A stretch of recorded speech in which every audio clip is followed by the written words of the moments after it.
David Alorco, Gareth A. Davies, joined by the one and only Mr. Tyson Fury. Tyson, how's it going? Fantastic. You know, it's been a long day, been up since 6 a.m. Non-stop interviews, one after the other, but I'm still alive, still kicking and still well, and still fired up for this one. Do you know what I'm most pleased about? Yeah? That you're still calling me Russell Crowe. Yeah.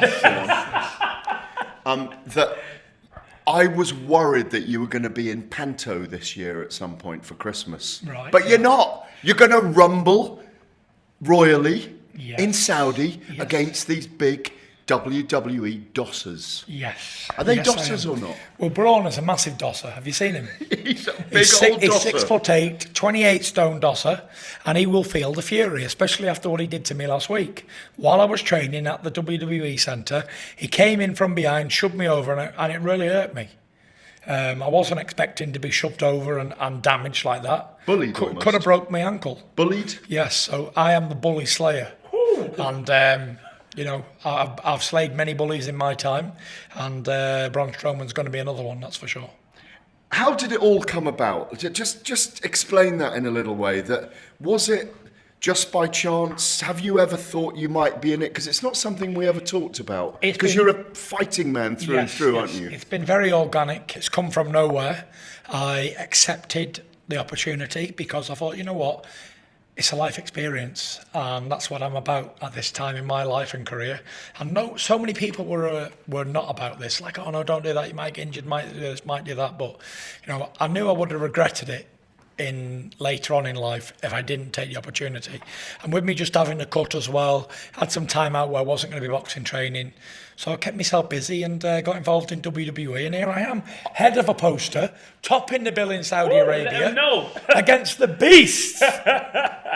High fives with people like Triple H, who is one of my heroes as well. He used to have hair. He used to have the ring that's like we have. Yeah. Oh no, you haven't anymore. Yeah, I haven't anymore. I did have it though. I don't know what. No. I tell you what happened to my ringlets. It's a little thing called that's it, marriage. Yes, they all fell out. Absolutely. So thank you very much, Paris. I've got one other question about all the WWE guys. We've seen you deep in training. You are working incredibly hard. Have they earned your respect as athletes yet? They're very much athletes for sure. You got these big guys, big heavyweights, and you got smaller ones as well. And you know they're very, very athletic, and they do all these acrobatic moves, and they land on the head and land on the back. Very unnatural and very painful, may I say. And you said you found it even yourself. We know how athletic you are as a huge man and that you fight for a living. It's the toughest profession on earth. But you have said it's a very, very awkward thing to have to do. What are you doing studying my chest right now? I thought it was, are they Roman coins? No, they're American coins crushed by an artist. It was a lover's thing, but it's over now. Okay, yeah. Thank you. Must have been love, but it's over now. There we go. I thought we was going to the next line. It's then. over. Did you watch wrestling when you were growing up? I watched it, when I was growing up.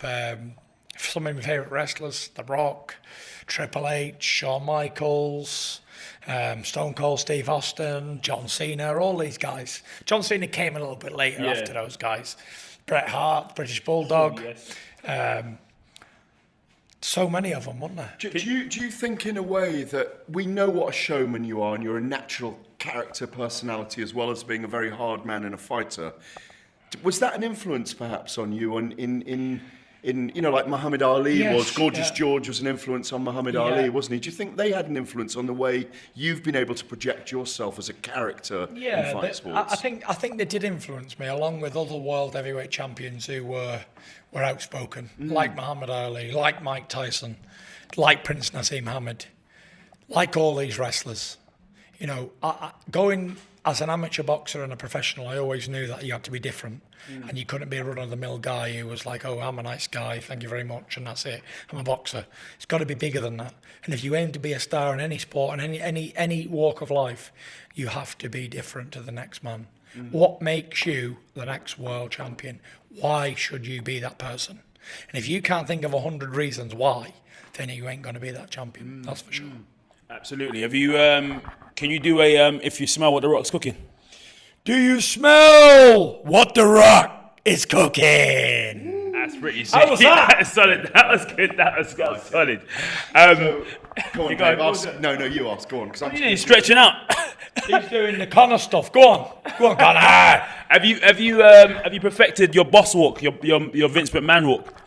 No, I haven't been practicing me boss walk, but the truth of the matter is, I have been practicing my posture. Oh yeah. Because I tend to walk a bit like that, and I'm a fine fella, like 6'9", 18 stone in shape. I'm starting to walk like tall now, chest out, back straight, shoulders back, looking forward like, come on, Letting them let's know. go, let them know what time it is. And that's how I walk around the WWE Centre. Like that, yeah. You got some good knees and elbows in you when you fought 10 men the other night in the ring. Yes, did you see that? I loved it. I loved it. I mean, you just took to it. That's what I was most amazed with. You just took to it so comfortably. It's And how about the end one, Cesaro, when he come to quiet me down, like, just calm down. Yeah. boom. Take that. Nah, you must have absolutely loved it. The fans and everybody loved it as well. Do you have any messages for Mr. Braun? Yes. Don't go sleeping on me, Braun, because I'm coming for you. They may call you the monster among men, but they call me the monster slayer. So you're about to get slayed in Saudi.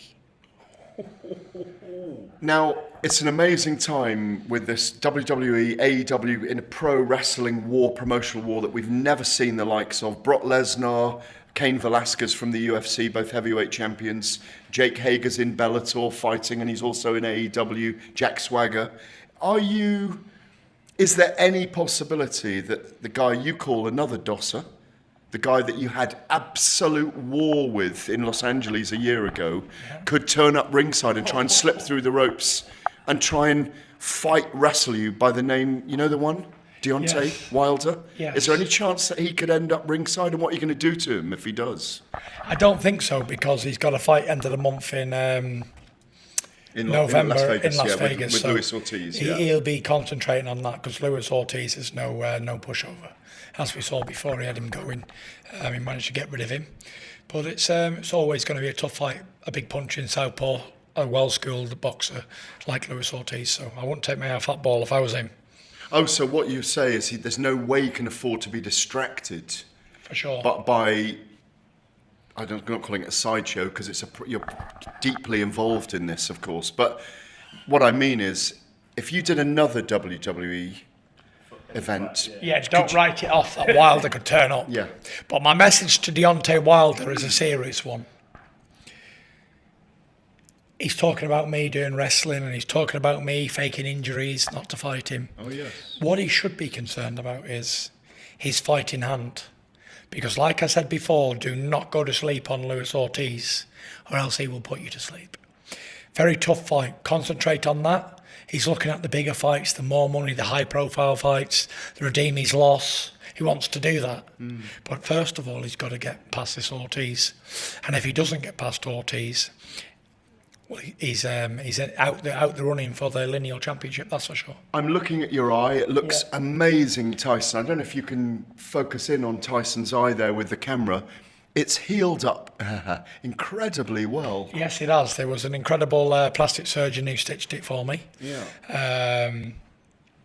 100 days, I'm told, it's going to be healed. It's been 40 so far. It looks okay, doesn't it? It does look really good. So are you saying that we could still go ahead and we may all be booking our flights for Las Vegas for February 22? I'm not saying may, I'm saying definitely. You want that then? Oh, it's on, as far as I know. But like I said, don't underestimate or overlook Luis Ortiz, because many men have underestimated lesser opponents than Ortiz and end up on the back in the canvas. The final one for me is obviously we speak about Ortiz, Wilder. Obviously, fellow countryman Joshua is taking on Ruiz. How do you see that going on? It was a good fight last time. Both men down. And again, maybe it was a case of one man overlooking the next man. If we go back in a bit of boxing history, 2001, Lennox Lewis fought Hasim Rahman. Mm-hmm. He got knocked out in the fourth round heavily. But a fight which Lewis was controlling and winning up until round 4.